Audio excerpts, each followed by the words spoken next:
all the background material into their heads. Oh, 2 days, 3 hours, 42 minutes. This is going to be a problem to cover this area in 20 minutes without you having all the background. But I'll do my best. IPv6. Simple, beautiful. If you connect to the FOSDEM network, you run IPv6 only. You're happy, things work, mostly. No. But more things work this year than last year. But this is fairly simple. If you move your stuff and you port it to IPv6, both server and client, things will just work. It's just more bits on the IP packets. DNS, TCP, UDP, everything works like before. No problems. This was the world we saw in the mid-90s when we said that, well, IPv4 is dying so fast, so it's going to be gone before year 2000. No. But at FOSDEM, at least, it's gone. So I'm not going to spend much time on this. You all know IPv6, right? You all use IPv6 networks, right? Cool. This is where we get into trouble. We have two stacks. We have the old legacy dying, creepy, scary, insecure IPv4 network, and we have the IPv6 network. And we end up in situations where the client wants to connect to a server and suddenly have the choice of two different paths. We have two different protocols bringing us from point A to point B. This is like putting my wife behind the wheel and trying to explain you can go this way and that way, and she's going to block and like, what? And then I end up saying go that way. We did that in the RFCs. We said go IPv6. If you have IPv6, IPv4, go IPv6. This turned into a problem. Microsoft have done a lot of good things with IPv6. They actually, in a Windows release, enable IPv6 for every single computer through automatic tunnels. So your Windows desktop believed it had IPv6, firewall blocked it. Sites that actually published IPv6 DNS records for the same host name got into trouble because the browser said, Google's not reachable, Facebook not reachable, which wasn't very good for marketing. Didn't help the brands when everyone thought the servers was down. So they immediately disabled IPv6, which is not what we wanted. The solution to all of this is happy eyeballs. In the ITF, we created a standard specification saying you should not start with IPv6 and then when you fail, move to IPv4. You should connect to both. IPv6 could give it a few milliseconds head start, right? But connect to both, mostly at the same time. And the first that responds, you keep that connection, close the other one, and you'll be happy. The users will be happy, the marketing people will be happy, and we can safely migrate to IPv6. So the browser vendors, they implemented all of this. On June 6, a few years ago, we tested live on the internet. Facebook, Microsoft, Google, everyone turned on IPv6 on the same host names, and nothing happened. All browsing succeeded. Everyone was happy in their eyes. Marketing people was happy, and we had IPv6 back in DNS. Happy eyeballs, connecting at the same time, not doing it serially, and continuing on the session that opened first. That's great. Well, on mobile phones, I frequently see that we have multiple interfaces. So now we have IPv4 and possibly IPv6 on the mobile cell phone network, and then we have Wi-Fi. Should we set up 4 connections? 10? Where's the limit? I have devices with 4 SIM cards and Wi-Fi. the new world is giving us problems. And what happens, what we see, is that on mobile networks that add IPv6, the IPv4 network is suddenly behind a NAT, a carrier-grade, professional, high-end, cool NAT, not a small-end family home router stuff you have at home. This is a professional carrier-grade NAT, which makes it no fucking better. Right? Real-time protocols and NAT doesn't love each other. But that's not the end of it.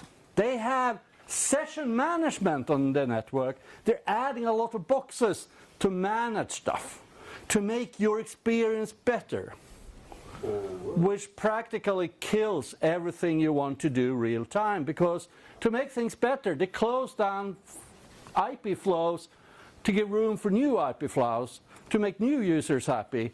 So your concurrent session in the background to your XMPP server, go. Your WebSocket, crash, burn. No fun at all. So we see that the IPv4 network is quickly dying. We have cell phones in production use in the national public radio, where I spend a lot of time these days. We're moving heavily towards IPv6, which gives us a very clear path for the live broadcast audio directly from that device to our studio. The IPv4 network, everyone complains.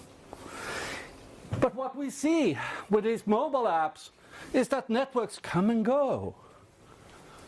Suddenly the network you're using and you're having so much fun with, disappears. But another one just showed up, and that was really bad. Going back, this is making life really, really hard to have live, real-time connections, bi-directional. So happy eyeballs, well, that's a start. But we really need to focus on this in SIP. We need to have session resumption, like the previous speaker talked about with XMPP. We need to be able to move our sessions. In multimedia, that's called ICE. We have some cool stuff in ICE. Saul mentioned it. But of course, the internet is leaving IP. We're moving everything on top of HTTP, right? And they solved the problem with happy eyeballs. Everything is good and dandy, and we're getting the new versions. Everything is sexy. One protocol for us all. For those of you who doesn't believe that religion, we still have good old SIP. Heard about VoIP? Right? So the browser vendors sold this years ago. The SIP vendors sold this. Moving to the next slide. XMPP, while TCP-based, have the same problems as HTTP. Haven't seen any discussion about solving this. I hope they cleaned up their own mess. Oh, WebRTC in the core spec says we're dual stack. Right. How many have tested that? And in some specs I ask, oh, what about IPv6 or dual stack? We'll take that later. Okay. When? RC3261, which is 140 pages of fun, stated early, SIP works with both IPv4 and IPv6. So we should be good, right? I mean, come on, this was in 2002. Camelio supports IPv6 from day one in our code. Staying happy. Do we have a problem in SIP? I tested it at SIPIT. I've been testing numerous times. We have issues with finding the best media path, but there are standards. Setting up a connection to signaling. Try happy eyeballs over UDP, fellows. Give me a solution to that. Finding the quickest connection where we have a connectionless protocol. Setting up the best connection between users. So This is rather fun. I ended up with this conclusion. Yeah, we do have a problem. Someone is going to fix it. Oops, someone is me. Hey, join me in fixing this. Oops, guess not. So I started writing some IETF documents. I got actually a few people on board helping me write those and getting it through the whole process. So we have one RFC now, and we have 2 more drafts coming on how to fix this in SIP. What we discovered while testing was that IPv4 devices with single stacks crashed and burned, because in SIP we have IP addresses everywhere in the messages, and we injected IPv6 addresses here and there, and their software burned. So even if you're not porting your software to IPv6, you need to watch out when you have these protocols, because we're sending addresses inside. Also, when I said in my DNS that, hey, I prefer if you connect to me over IPv6, in my SRV records, the first priority was IPv6 only, the second was IPv4 and IPv6. Many implementations crashed and burned because they couldn't really understand that first priority and didn't understand that they should fail over to the second priority. And that's covered in the RFC. You're all going home to read that I actually wrote. So crashes, no connections, that's fun. Yeah. For media, we have ICE, and ICE have IPv6 additions. You have dual stacks, and the default role is if you're IPv6 only, you have to help those poor pieces of code out there that doesn't support this by going to a turn server and applying for one of these IPv4 legacy addresses. So you have to help others. Have I seen this in WebRTC? No. The biggest problem I had was in one of the core RFCs, there was a little OR. So people came to me and said, well, the RFC says I should ask for IPv4 or IPv6, and I asked for one. 5 years of fighting the OR and changing that to an AND, but we did it. We changed that. RFC. So where are we? SIP. One RFC published, one SIP forum document, IETF drafts in process. We're making progress. XMPP have the same happy eyeballs problems. I haven't seen any, don't need any RFCs, but the implementations need to test. I haven't seen that. WebRTC should work. Sounds promising, right? Yeah. We have work to do. And I believe there are many other protocols out there that have this problem. But people haven't really tested, haven't considered the impacts of dual stack fully. I think in SIP we're actually way ahead of a lot of protocols. So you may ask yourself, is this for real? Yes. Many mobile carriers around the globe, started in the US, but actually now in Sweden as well. Our carrier in the radio added IPv6. We have dual stacks in all our office mobile phones. So every single journalist out there, dual stack. So that's cool. At the same time, they actually added a carrier grad NAT, and every week they keep modifying the session timers for that NAT, which is fun because then I have to modify the keep alive in my Camilo server, which keeps me busy. So they're adjusting their stuff. They don't want to occupy, as more people get on board with this dual stack server, the carrier grad NAT allocates memory for all the sessions, and they don't want to keep them in memory. So they went down from 5 minutes to 3 minutes, and now recently to 1 minute. And they also have a session limitation. We haven't found that, and they don't want to tell us, but they have confirmed they have a limitation on the number of concurrent IPv4 sessions, and they're properly adjusting that as well. So this is fun. We discovered that we have those little access points connecting to cell data, they still run NAT even though the network runs NAT. So in those cases, if we use IPv4, we have dual NATs. What can be better than a single NAT? Yeah, 2 NATs in the same session. We're happy. And that little mobile pack, by the way, had a zip helper application, an application level gateway that Iñaki so loves. So we're moving everything, all the media to IPv6 as fast as we can. So we're really pushing our vendors. And that's the tough problem. They are not ready for this.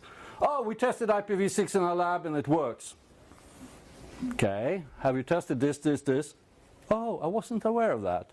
Thanks God I can point to ITF documents and real stuff in the zip forum. And not just being me, even though I wrote them. Open source, Camille have issues with this. Asterisk has issues. FreeSwitch most likely have not solved this. And the same thing, I think, goes for a lot of these. We need to solve the happy eyeballs problems. And I need you guys to help me with UDP because that's the missing draft. You're drafted, right? It's getting painful because this is in production. It's now, really. It exists in a lot of products. We have a lot of theories. Move to TCP and you can do happy eyeballs. Fix the eye stuff and you're ready. You also need to look, because a lot of your applications, even though they're zip, WebRTC, XMPP, they use HTTP or LDAP or something else. All of these TCP connection protocols, they will have happy eyeballs problems as soon as you add IPv6 to the DNS entry. So this is now, build a testbed, fix your applications. Thank you.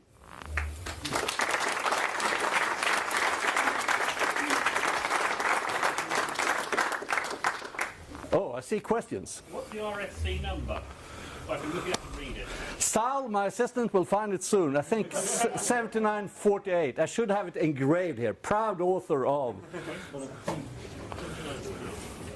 Yeah, so last year, thanks to Apple, PGSIP got pushed into IPv6 and everything. Everyone was scared of getting kicked off the App Store, right? One of the things doesn't mention is not dual stack, but single stack even, IPv6 to those camellias or whatever doing IPv4 only, and they have NAT 64 which is supposed to solve everything. And then obviously it fails SDP and all that sort of stuff. And I think, is there anyone want to comment on the IPv6 to IPv4? To be honest, I haven't started testing that because I've been so fully occupied with this. We said at the last ZipIt, where PGZip was actually involved, we said that we need to install NAT64 in our test.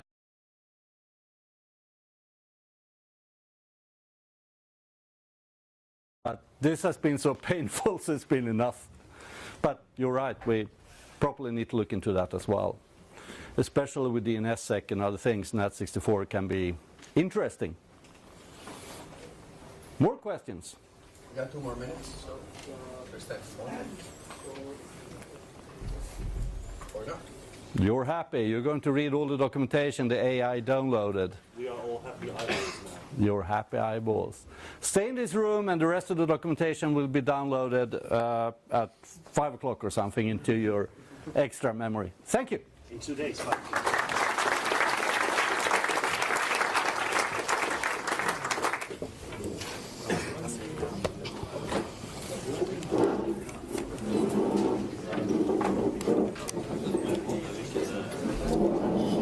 Great, as per usual. Thank you. Thanks, Ali. You're welcome. Yeah, it made me think about certain things and how we should do connects and XMPP as well. We should preferably publish both addresses and simultaneously connect. Yeah, and Jingle has the same set of problems as we have with media. I mean, But I mean, since you're lucky enough to have TCP, I mean, then you can just do the HAP eyeballs. And I'm fortunate enough to have an environment where most of my peers do IPv6 well or not at all, and my home connection is very reliable with its IPv6. So it's native IPv6 by the provider.